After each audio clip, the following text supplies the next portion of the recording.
Do you ever feel trapped inside your own mind, overwhelmed by worry, sadness, or stress?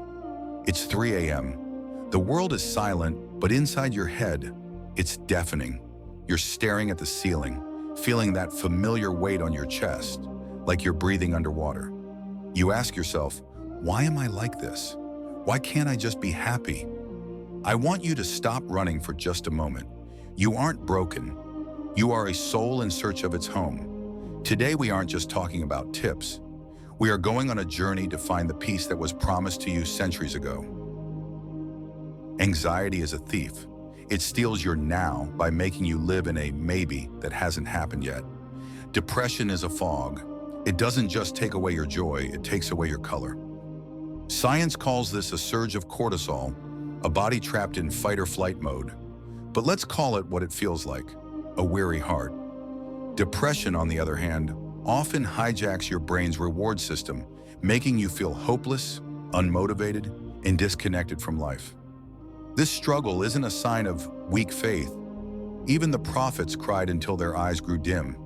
This is simply a signal, a cry from your soul saying, I need to return to the source. Signals that your mind and body are asking for help, for rest, and for healing. When the world tells you to just get over it, Allah says, I am closer to you than your jugular vein. Think about that. The creator of the galaxies isn't watching your struggle from a distance. He is witnessing every silent tear that hits your pillow. When he says, verily, with hardship comes ease, he uses the word my, meaning the ease is tucked inside the struggle right now.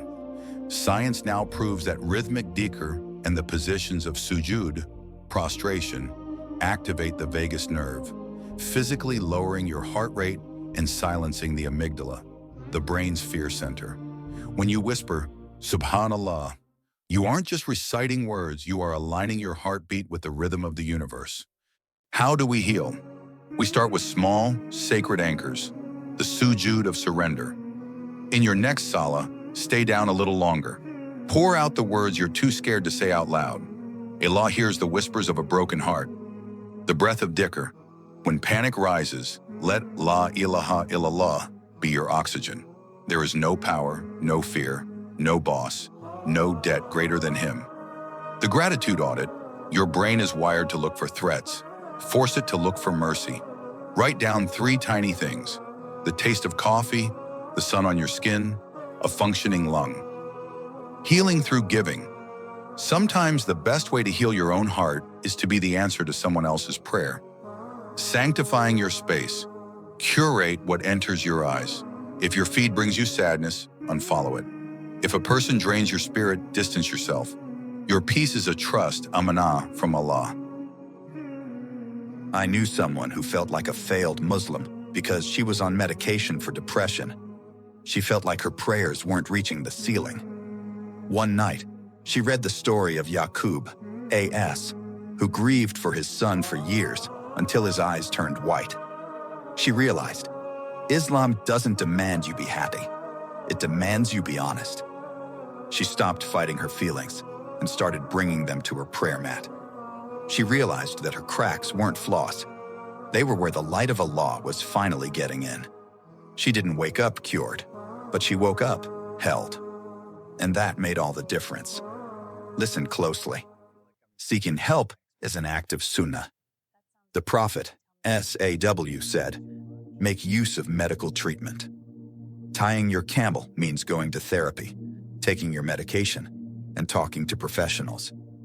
Trusting Allah means knowing that He is the one who put the healing in that medicine and the wisdom in that therapist's words. You don't have to choose between your deen and your mental health.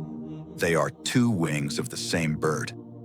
If you're watching this and you feel like you're at the end of your rope, please just hang on for one more day.